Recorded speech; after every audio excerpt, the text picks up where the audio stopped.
Bienvenue. Aujourd'hui, on s'attaque à un gros morceau, la géoclimatologie. Autrement dit, on va décortiquer ensemble les forces gigantesques qui façonnent le climat de notre planète.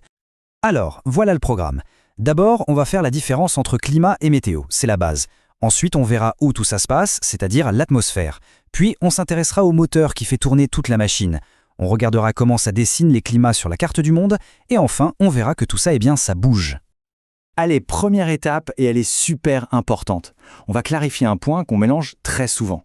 C'est quoi au juste la différence entre le climat et la météo? Pour y voir clair, on a une définition très parlante du géographe Maximilien Saurer. Il nous dit que le climat, c'est la série des états de l'atmosphère dans leur succession habituelle. Le mot qui change absolument tout ici, c'est bien ça, habituel.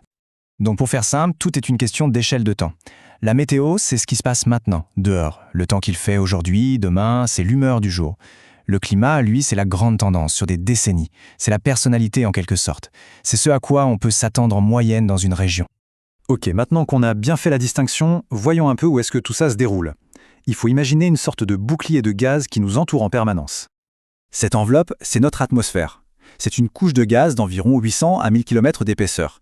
Et c'est là-dedans, et uniquement là-dedans, que se jouent absolument tous les phénomènes météo et climatiques. Et ce qui est assez fou, c'est que même si l'atmosphère a plusieurs couches, en réalité, la quasi-totalité de ce qu'on appelle le climat, ça se passe tout en bas, dans la toute première couche, la troposphère. C'est une tranche super fine à l'échelle de la planète. Et cet air, de quoi est-il fait? Eh bien, c'est surtout de l'azote et de l'oxygène. Mais, et c'est là que ça devient crucial pour le climat, il y a aussi des gaz présents en toute petite quantité, moins de 1%, comme le dioxyde de carbone ou la vapeur d'eau. Et ces gaz-là, on va le voir, ils ont un rôle absolument énorme. Très bien, on a le lieu, l'atmosphère, on a les ingrédients, les gaz. Maintenant, la question c'est qu'est-ce qui alimente toute cette formidable machine?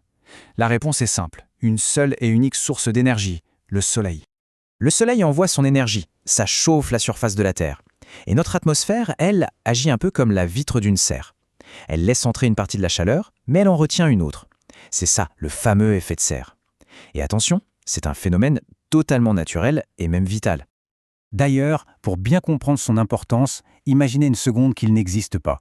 Eh bien, la température moyenne sur Terre chuterait à moins 18 degrés Celsius. Autant dire un congélateur.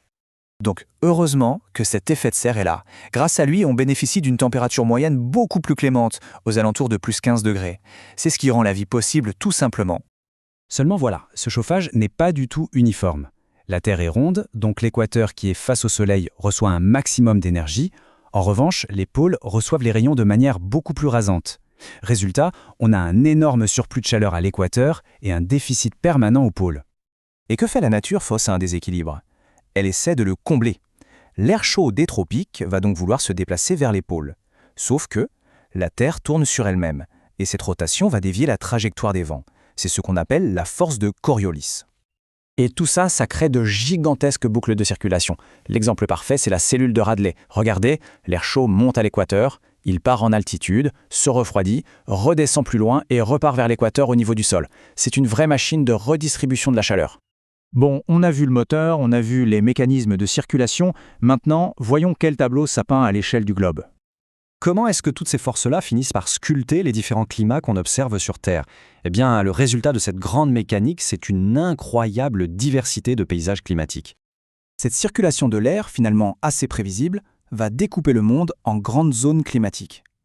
On le voit bien sur cette carte, des zones équatoriales chaudes et humides, aux zones polaires froides et sèches, en passant par les déserts et les zones tempérées.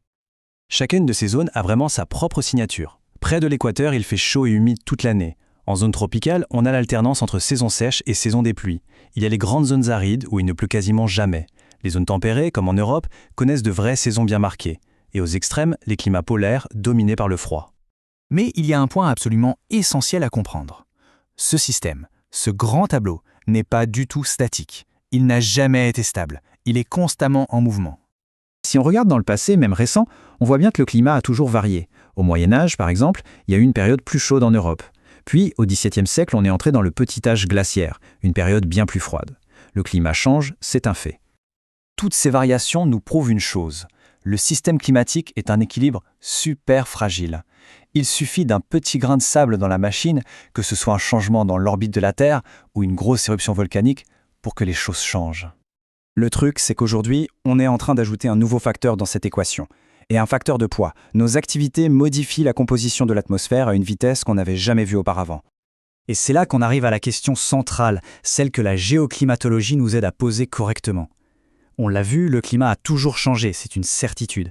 La vraie question aujourd'hui n'est donc pas est-ce que le climat change, mais plutôt quelle est la part, quel est le rôle de l'humanité dans les changements ultra rapides qu'on observe actuellement.